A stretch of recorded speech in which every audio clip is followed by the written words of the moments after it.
Good morning. Wow, that sounded good. Thank you. Do it again. Good morning. Welcome, welcome. Welcome to the Unitarian Universalist Church of Ventura. We are a learning, growing, nature-exploring, ever-changing, and wonder-seeking community of resistance and resilience. Our minister, Reverend Dana Worsnop, is away today.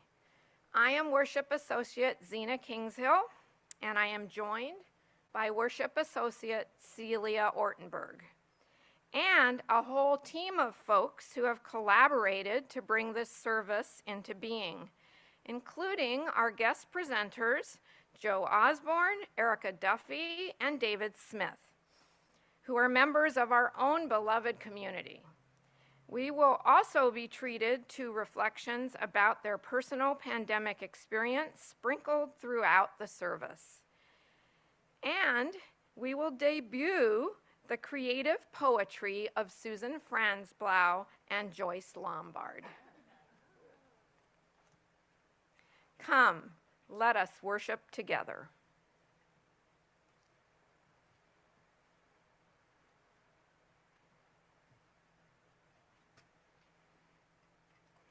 For those of you at home, we hope that you have a chalice or a candle or something to light it with. We light our chalice this morning with gratitude, both that all of us are here in this sanctuary and we can worship together again in this space, and that those of you at home and beyond are able to join us as well.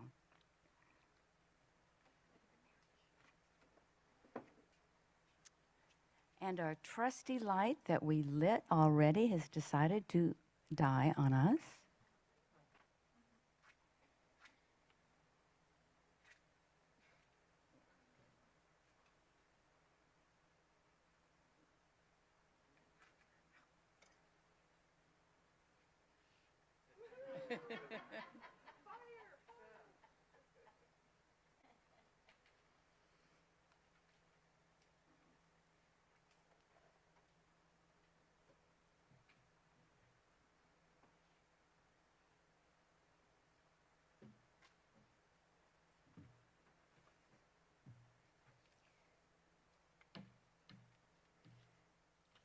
Remind me not to forget this. My name is Susan Franzblau, and this poem, of a sort, is called The Sorrows and Joys of COVID. So remember the film, Stop the World, I Want to Get Off? Well, then the world did stop, and I couldn't get off. A world frozen in a terrifying montage, sickness and death almost beyond comprehension, and no resistance to the scourge. We hid. We hoped our hiding to be with someone else. Some of us found bubble companions, some whole families, some did not. A lonely, scared, vulnerable, uncertain 2 years. I had to think about the joys, or the pain would be too unbearable. And there they were, my dogs, Dulce, Miel, filled with unconditional love, and they did not transmit COVID. Touching me touching them, when touch became a rare treasure of longing. More joys. No pollution. No one's going anywhere. Quiet streets emptied of most people. I love to walk then. Plants growing, Mother Earth planting hope. A surge of creativity in me, resulting in painted furniture and whimsical painted gourds.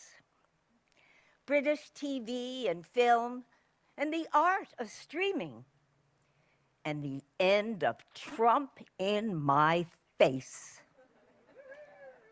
And the ultimate joy, the vaccine. I didn't die. I didn't exactly thrive, but I didn't die. Some friendships deepened. I lost others, some to their own perversity, some through death. But I lived. I lived through the virus called COVID. And to tell you the truth, I've got some more living to do.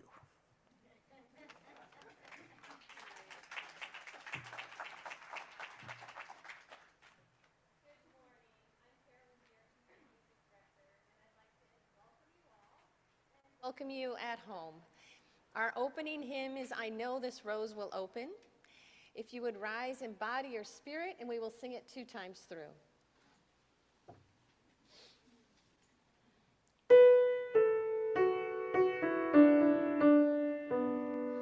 I know this rose will open.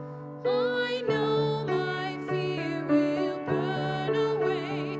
I know my soul will unfurl its wings. I know this rose will open. I know this rose will open. I know my fear will burn away. I know my soul will unfurl its wings. I know this rose will open.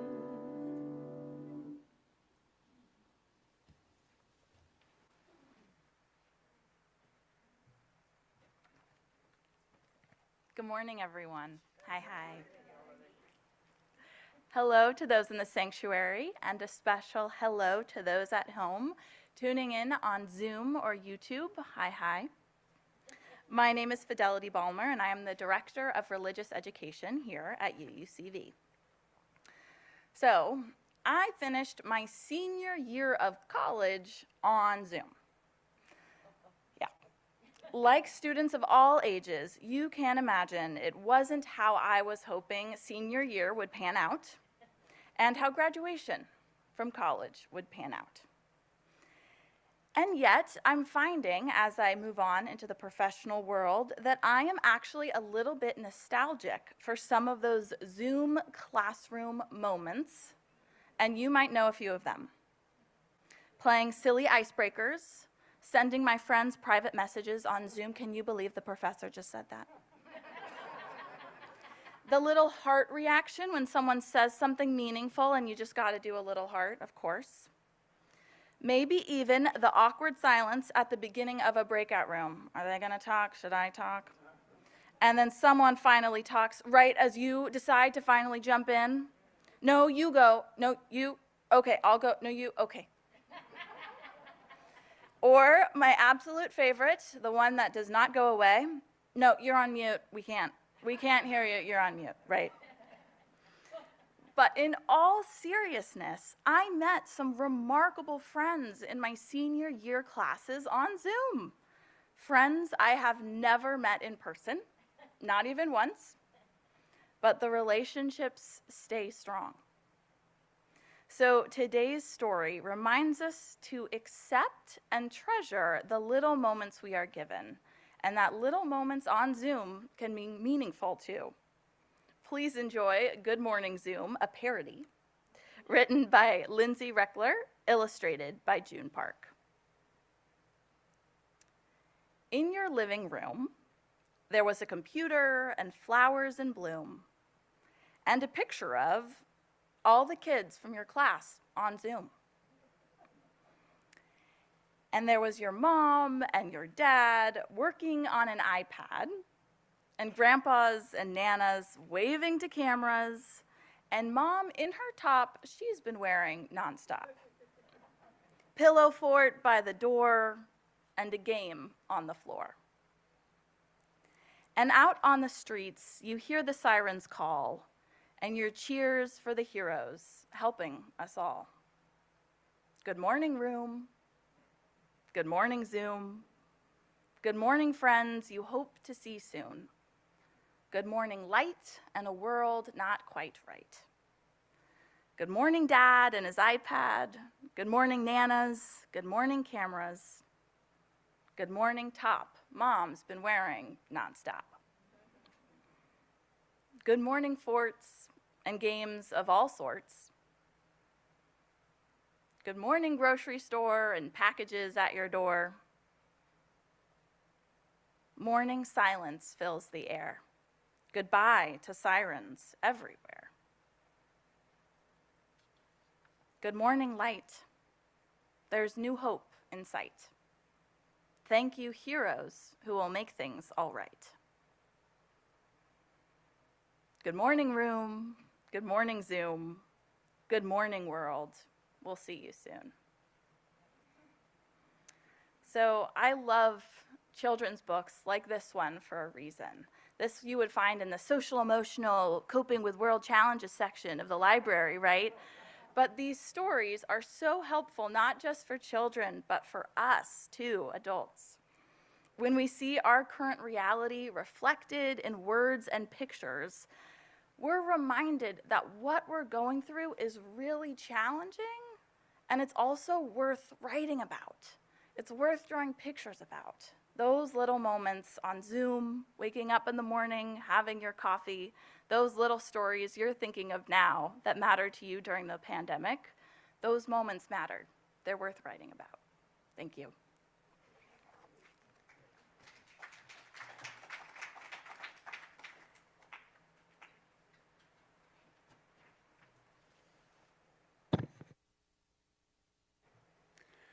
Good morning, I'm Joe Osborne. On March 11th, 2020, Governor Gavin Newsom announced that California public health officials issued an updated policy on gatherings to protect public health and slow the spread of COVID-19. The state's public health experts have determined that gatherings should be postponed or canceled across the state until at least the end of March.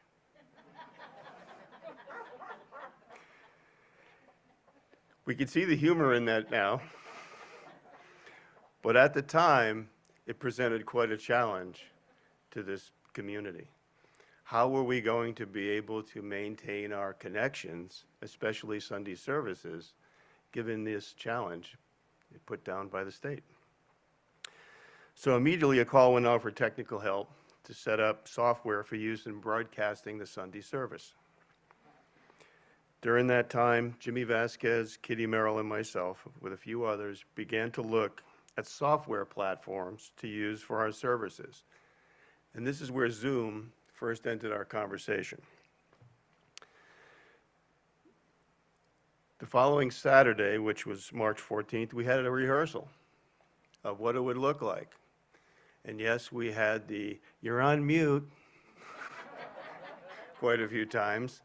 The fear of Zoom bombing was everywhere on everybody's mind. But we faced the challenge, and on Sunday, March 15th, the Ides of March, we began live streaming on Facebook and Zoom.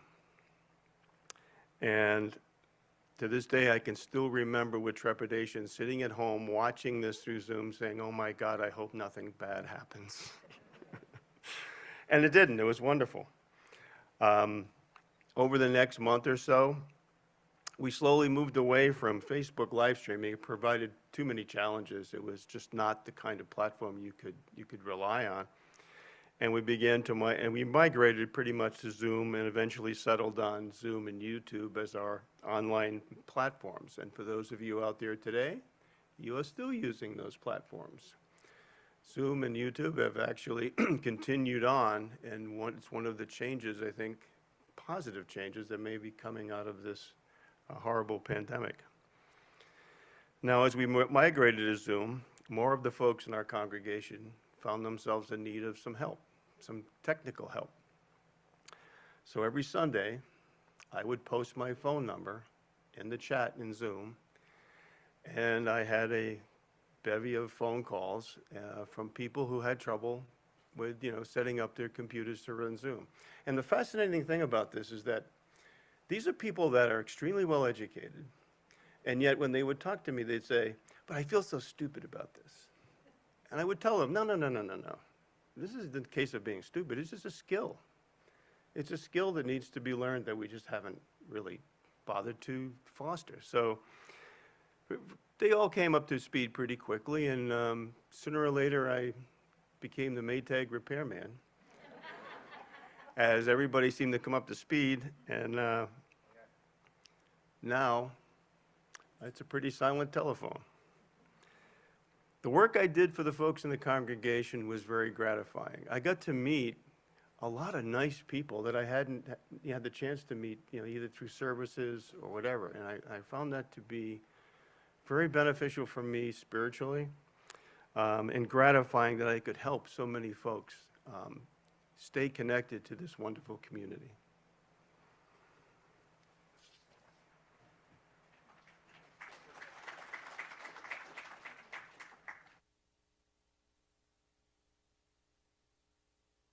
Thank you to those of you who have spoken already. It's wonderful to hear about how we've gotten through, and it reminds me of the new skills that I have learned and suffered with, so I appreciate the sharing. Anyway, each Sunday, I'm going to put this down a bit so I can read it better. There we go. Each Sunday, this congregation gives away our collection to the larger community, or it helps somebody who's actually in our own church, in our congregation. So we now invite you to donate online or by text. You'll see the link on the next slide, which will also be posted on the chat as directed. And there it is. The offering today goes to the Lift Up Your Voice Motel Fund, which provides a night or two in a motel for people in need when their stay will make a significant difference in their lives. The fund recently helped a family of 3 who had been living in their car. Dad was a veteran, and one of the sons was a college student. And finding housing for veterans and youth are both priorities for homeless service agencies, and case managers told us that it would help a great deal to have this family in a motel where they could keep their cell phones charged, quickly complete the process of qualifying for benefits, and get ready for personal interviews. That proved to be so true. Getting out of their car and having electrical outlets, a real bed, and a shower made the difference for this family. So thank you, as always, for your generosity in supporting all of our causes. It so often makes a positive change for the lives of the people in our community.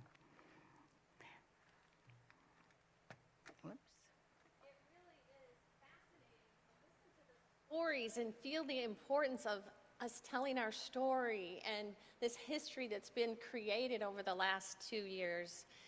And as I moved through the pandemic, my work and my music and creativity were really challenged. How could I find a way to bring music to the congregation, and how could I make meaning within the music within this period of isolation? So this has been a time of lots of experimentation for me. And these challenges have helped me to think outside of the box, which I believe helped me personally to build resiliency and hope during such stressful times. So being able to make music that I could share in some way helped me to feel less isolated. And the connection that I hoped to create for the congregation was very important and meaningful to me. And I really valued the chance to help us feel like we were more of a community, and hopefully help find a way for someone to smile in such challenging times. So I am grateful for what I've learned through this process, and the fact that we will all be connected in new and wider ways. The song, the Offertory music, is one that I put together all by myself during quarantine. I hope you enjoy it. Sometimes in our lives, we all have pain, we all have sorrow, but if we are wise, we know that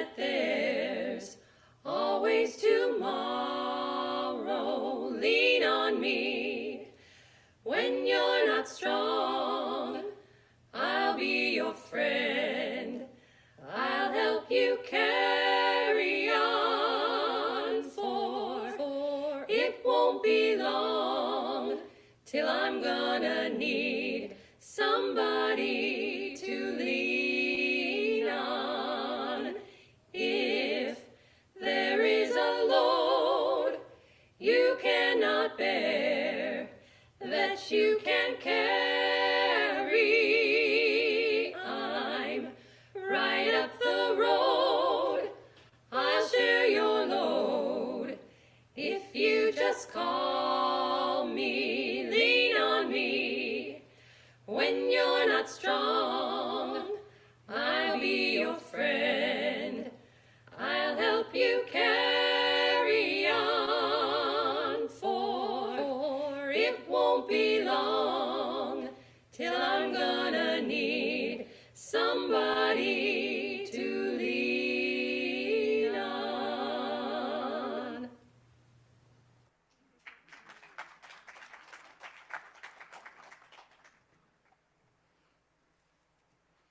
Thank you, Carolyn. That was awesome. Appreciate that. And thank all of you for your generosity. We're so grateful for the generosity of this congregation. Your spirit is a bright and strong thread that runs throughout the tapestry of love that we weave together.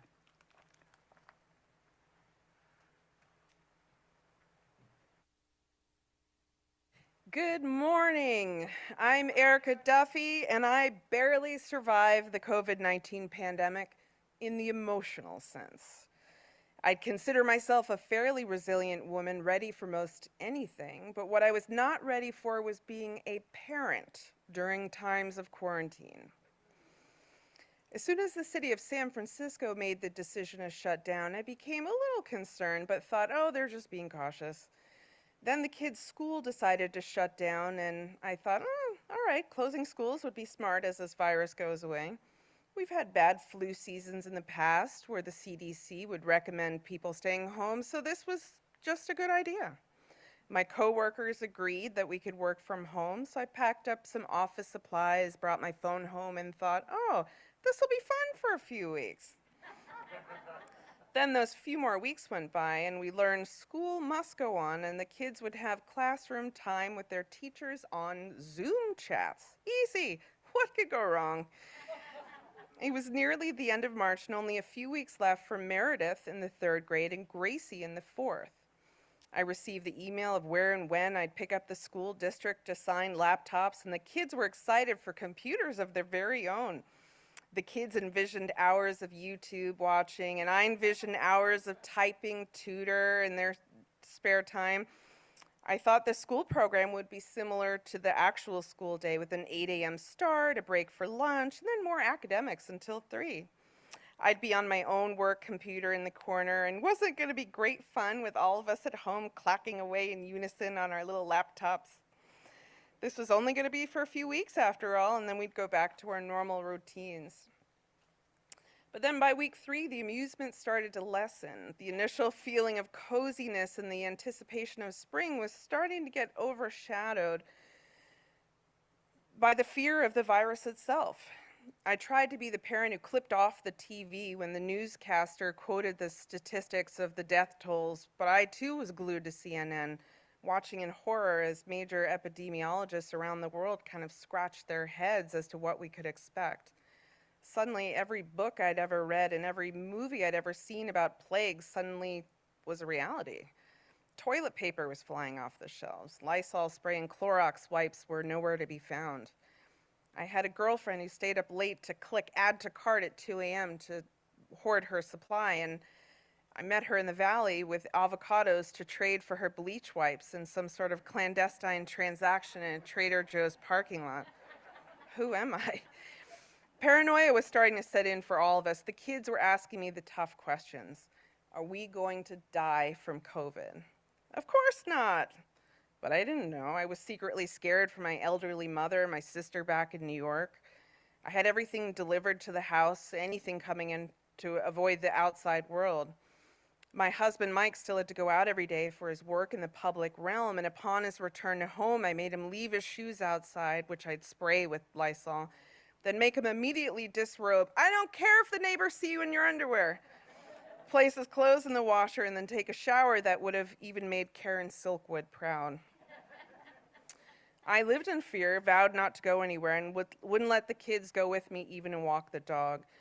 I started to go out to walk the dog in my pajamas with zero shame. My outfit was the least of anyone's concerned, and I just thought, why even bother? Why bother? Online school was also becoming no less than an absolute nightmare. The fun 6-hour day was now broken into several different classes. And between attempting to manage my own workload, I had to manage the girls' school calendars. Every day there was a new Zoom time. I got everything backwards between my Zooms, the girls' Zooms, and the poor teachers having to suffer through, look, Mrs. Smith, this is my dog Fluffy, and he eats shoes. And Mr. Rowley, I have to get some water, and my little brother's annoying. No one got work done. It was absolute chaos. Adding to the confusion of the Zoom times and the distractions that you don't realize you have at home. The garbage man, the water softener guy, the street cleaners, the UPS guy, make every dog in the neighborhood go berserk. The doorbell ringing with the multitude of Amazon deliveries I was getting, food deliveries, neighbors checking on each other. So there was no real work getting done. The teachers wanted the kids to keep going, but there weren't real assignments, even though we had picked up some worksheets from school, but the in-depth learning was just not there. The novelty had worn off. The kids missed their friends, the camaraderie that comes across from sitting across from your friends at lunch and hanging out after school. Activities were canceled. Don't worry, kids, summer camp is around the corner and things will be back to normal by fall. Clearly, I spoke too soon. The summer camp was canceled, the YMCA closed, pools, beaches. Misery began to sit in. I tried to make it fun, but I had my own demons to battle and struggled to keep the brave face on. Then there were some fun trends happening. The 7 p.m. hospital shift change, hooting and hollering was fun in large cities. We wrote positive, encouraging messages of hope on the sidewalks. You are loved. This can't last forever. We were putting stuffed animals in the windows for kids to have something to look for as parents took them out for walks. Summer seemed pretty hopeful, and California weather was healing. I was saddened not to be able to fly back east, but kept thinking, oh, soon, pretty soon. Trying to stay upbeat for the kids, my other parent friends and I formed little family pods where we met for park play dates and movie nights. This was really the most important thing we could have done. Our kids got to have some kid moments back with their social aspects. I knew I couldn't keep the kids inside forever and let them go around the neighborhood, but I was getting a little scared. I started getting calls from friends who were sick. My nurse and doctor friends began to break down, and I was getting increasingly worried. Summer went by in a blur of fear in 2020. School started up again in the fall, and this time they were only going to be in school Zoom for 1 hour. They were to do homework on their own, and what I realized this meant was that I, as the parent, now have to be a teacher. A job I am not only not qualified to do, but also not at all interested in. Each kid had to do 4 or 5 different websites with videos embedded, typing to do, project designs, and they had to create PowerPoint presentations that I don't even do in office space. Then we had to become technology experts. My entire day was spent answering the questions of how do I do this? How do I do that? Have you ever tried to do 5th grade math over a computer and then show your work? Impossible. I don't know the new math, and to learn it and try to explain it on a keyboard wasn't effective.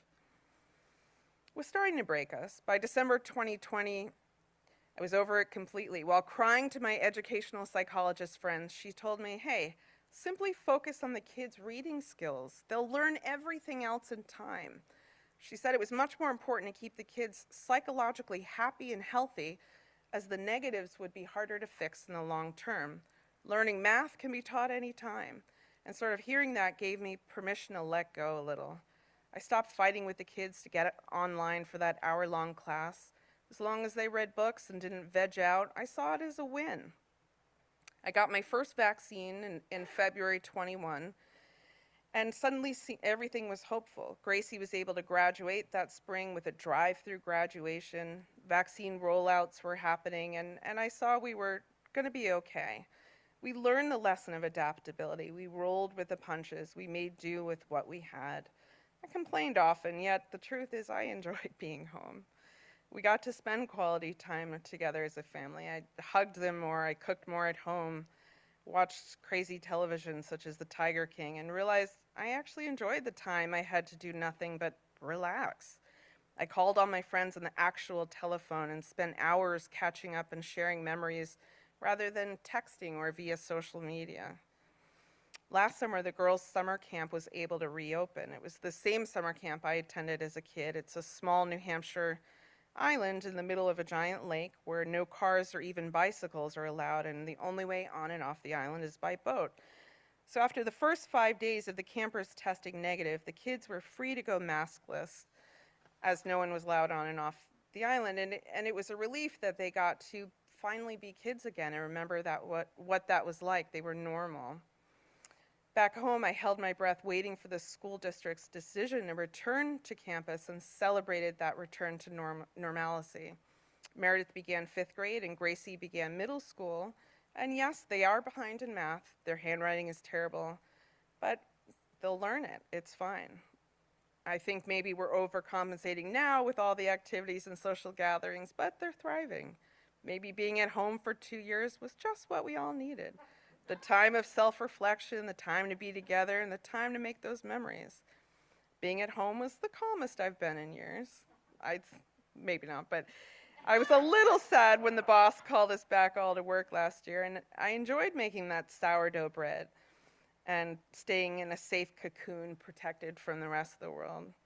And I hope it's a time period my kids will look back on fondly. And one of the greatest things I did miss with my kids was coming here to UUCV. Standing here with all of you feels like home. I hadn't realized how homesick I was, or rather church sick. I miss the taste of the coffee, the sound of our singing, the sound of our laughing, and doing our group hugs. Most of all, I really miss all of you as people, and I look forward to hearing all of your own reflections on COVID and hugging you all again. Thank you.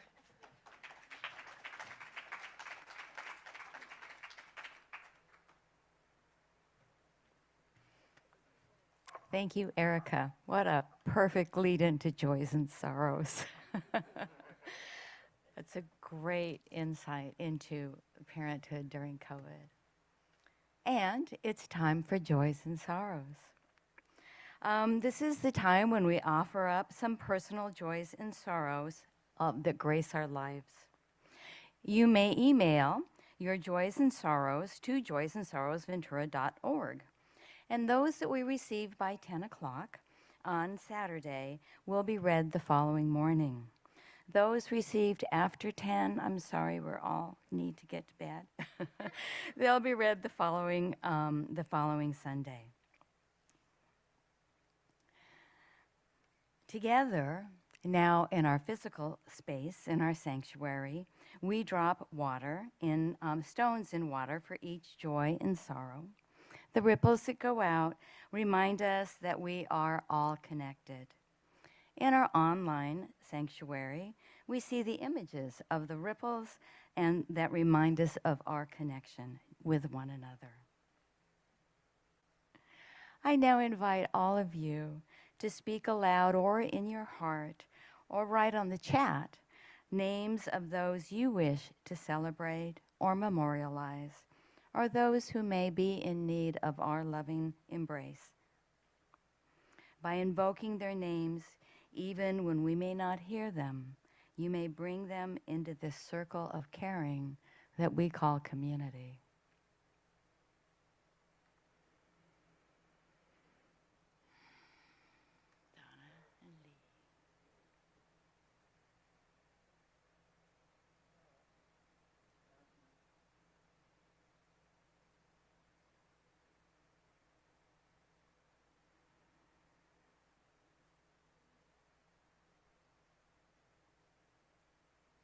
Xina will now drop a stone into the water for all the joys that and we hold dear to our hearts. May we be grateful for all that is our life.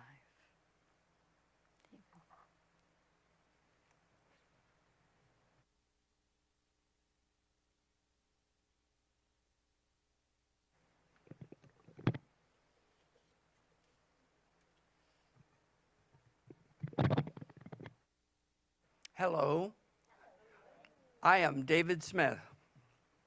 Friends, Americans, Unitarian Universalists, lend me your ears. If you have tears, prepare to shed them now. But first, a joke.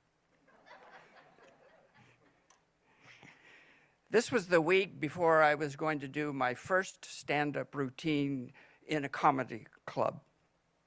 I had an annual doctor's visit. The nurse did some tests, asked me some questions, and left the room. My doctor, for more than 20 years, came in and said, "David, you can't go on Sunday night." "Well, what's wrong? Is it serious?" I asked. She said, "No, it's not medical, but you forget, I've heard some of your jokes."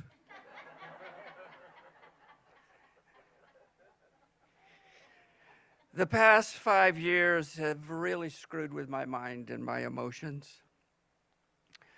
The Trump presidency, the public murder of George Floyd, the January 6th insurrection, and now the devastation of Ukraine and threats of the use of nuclear weapons. In a nutshell, this time has made it so I can't sleep some nights. I wake up with my mind racing with feelings of fear, dread, and insecurity.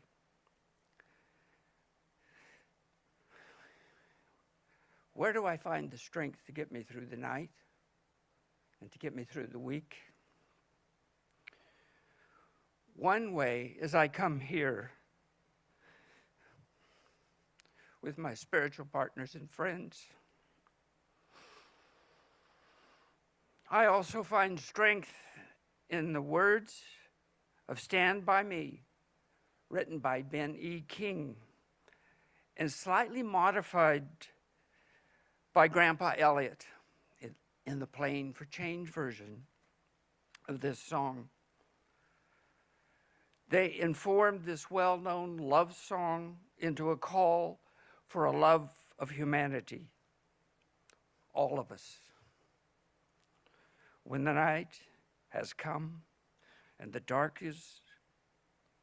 land is dark and the moon is the only light we see, no, I won't be afraid, no, I won't shed a tear as long as you people come and stand by me. The first time I heard this music was in this sanctuary, in the music video. I was moved to tears, as I am almost thinking about it now. You and I come together each Sunday and sometimes meet during the week for community and mutual support. We do this because we need and love each other, especially in times of trouble. We are often afraid, and it helps to be together. I remember two rituals that we were able to do in this sanctuary that moved me greatly. They involve circles, connections. One was where we would make a line of everyone in the perimeter of this building, and we would hold each other's hands, and we would sing, "This little light of mine, I'm going to let it shine. I'm going to let it shine." And we know that each of our lights are little, but when we are together with each other, we have strength, and we have done many good things together as a group and strengthened each other.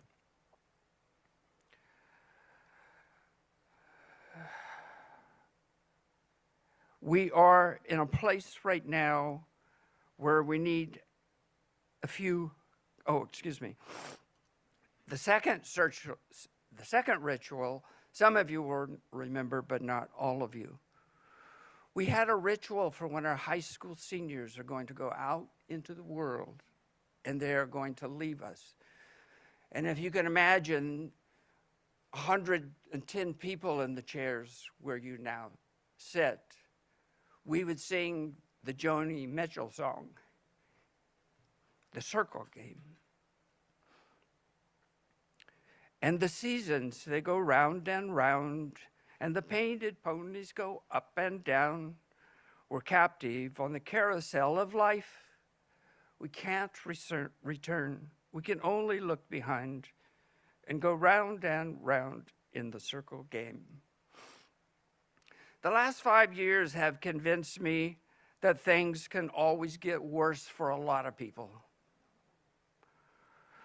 For those infected with COVID, poor people, Black people, Indigenous people, Asian Americans, the residents of Shanghai, Ukrainians, and on and on. We need each other, and we need to oppose hate and spread love.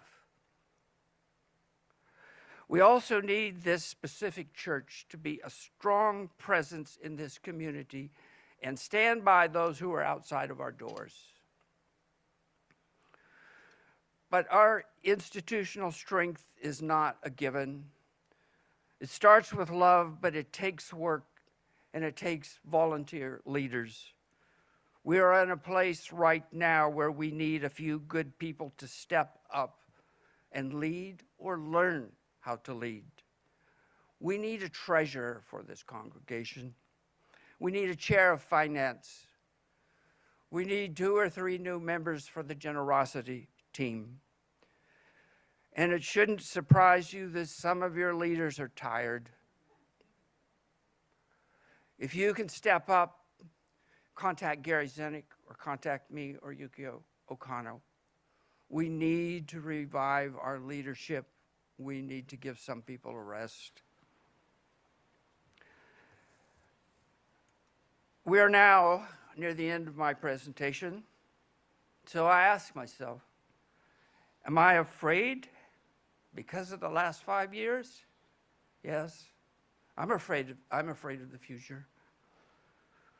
But we have each other.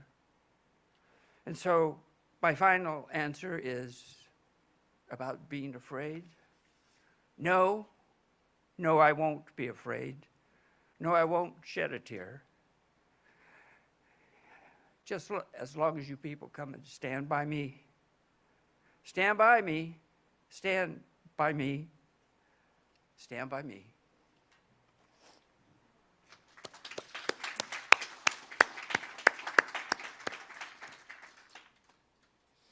Thank you, David.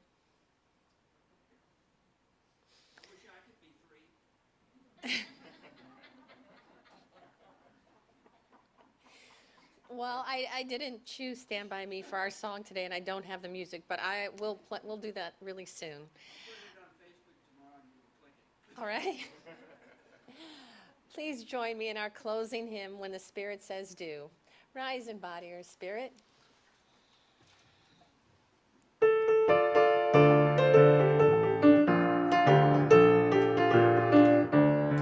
You gotta do when the Spirit says do. You gotta do when the Spirit says do.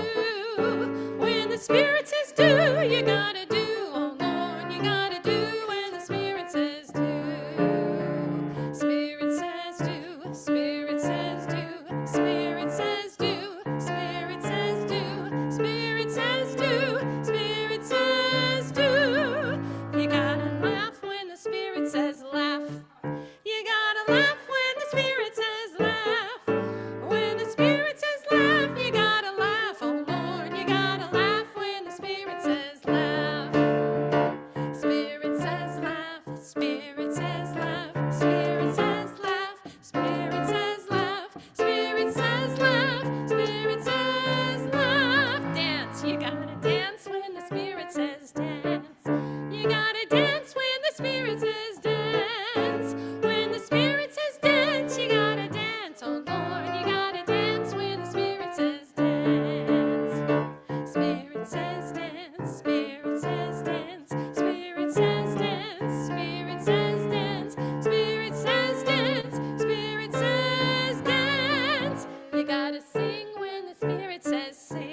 what this has been is something else.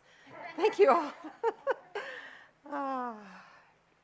Let's see where I need. Is that good? Okay, thank you. Well, I find when I'm uncertain about things, my two go-to places are to write and to make art. And this has been a long time I've done this, so guess what I was doing with all this one on. This poem is called Embodied Memory. Like the no-see-ums on tent screen doors, pesky bugs invade our bodily homes, favoring no one person over another.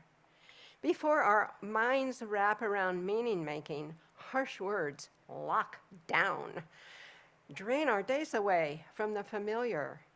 Each person making meaning of remembered scraps to form whole cloth without known patterns. It is a long, wretched, lonely journey. Well, each morning I walk upstairs, sit at a simple table, slice pictures apart from their known places. Familiar landscapes are gone, yet hands and scissors know the way around 8-inch squares of clean birch as I glue down random pieces, functioning, becoming a new whole. And here on the table outside are 3 of the 9, and I call them prayer flags for an uncertain time. Life is relentless. The 100th anniversary of marking women's suffrage, events were canceled, gallery walls empty as creative hands and hearts do the work of love in community. For we are makers. The work of masks to discourage viruses, distances to prevent human contact, contamination, science silenced, truth keepers shunned. Hands continue to tear apart what was once whole, lest we forget hands remember how to make new cloth. Through it all, the peacekeepers, really? Peacekeepers? Slammed the black man down, witness to unrequited violence, no place to hide from truth. His given name was chalked, painted, printed, remembered, given walls, songs, sorrows not forgotten. Images got pasted down on boots made for walking. Oh, where are all the children to lock down? They had playgrounds wrapped in yellow caution tape. They were masked outside and school was home. Swings swung from trees here and there. Their chalk drawings said things like, love one another, wear a mask. Oh, squirrel was here. And then January rains wash away impermanence. Essential health workers suit up for battle, teams of them feeling like aliens from a foreign land. This shattered, splintered, roadmap tarred home, the whole being became more other than the sum of the parts.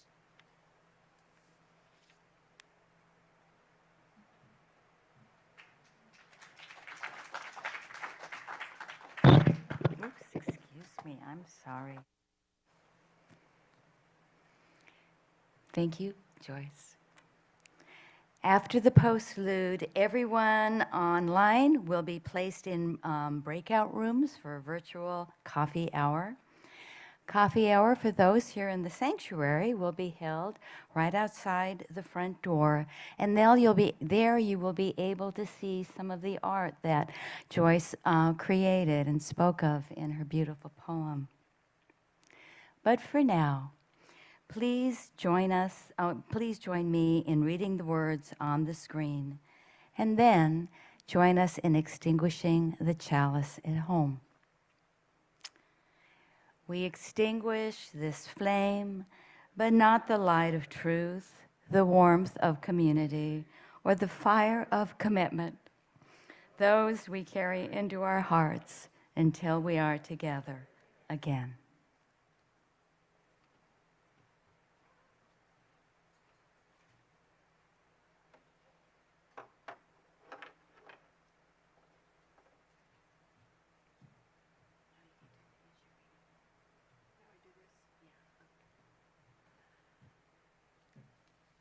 Art and writing are embodied spiritual practices. Take what is on your plate and mine on a given day. Come from not knowing. Be humble. Like Buddhist monks who create chalk art, embrace the beauty, then swipe it away. Solitary action in community, personal and collective. For everything there is a season.